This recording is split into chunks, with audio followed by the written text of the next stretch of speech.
Apa tanggapanmu dari ormas yang minta jatah lebaran?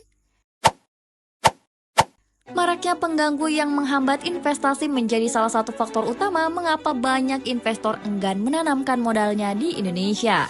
Salah satu masalah yang kerap muncul adalah gangguan keamanan yang terjadi dalam proses operasional industri seperti yang dialami sejumlah pabrik menjelang lebaran. Sampai saat ini banyak perusahaan yang melaporkan bahwa mereka tertekan oleh sikap premanisme dari oknum organisasi kemasyarakatan atau biasa disebut ormas yang sering meminta jatah lebaran yang seharusnya tidak menjadi kewajiban perusahaan. Gangguan semacam ini menciptakan ketidakpastian yang tidak hanya merugikan sektor industri, tetapi juga menghambat pertumbuhan ekonomi secara keseluruhan.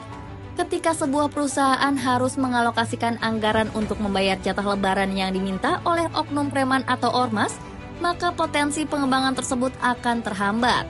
Dampaknya investasi yang seharusnya dapat meningkatkan kualitas produk, memperluas lapangan kerja, dan mendorong pertumbuhan ekonomi, justru tidak dapat terrealisasikan dengan optimal.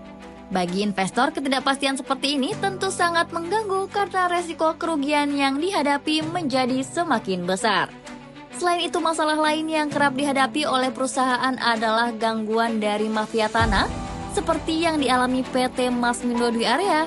Perusahaan ini masih menghadapi masalah serius terkait mafia tanah yang meresahkan, sehingga operasional mereka terpaksa diundur karena pembebasan lahan yang belum selesai.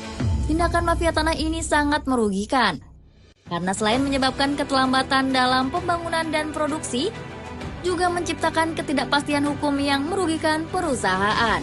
Gangguan-gangguan seperti ini juga berdampak pada iklim investasi yang menjadi tidak kondusif. Efek negatif dari ini semua adalah kedepannya investor yang berasal dari luar negeri akan berpikir ulang sebelum masuk ke Indonesia jika resiko semacam ini tidak dapat diatasi. Padahal sektor industri memiliki potensi besar untuk meningkatkan kesejahteraan masyarakat apabila dikelola dengan baik. Untuk itu diperlukan langkah tegas dari pemerintah dan pihak berwenang untuk memberantas praktik premanisme yang merugikan ini. Tanpa adanya kepastian hukum dan perlindungan yang jelas, mencapai kesejahteraan yang berkelanjutan melalui investasi akan sulit tercapai. Keamanan dan kenyamanan dunia usaha harus menjadi prioritas agar investasi dapat tumbuh dan ekonomi daerah pun berkembang.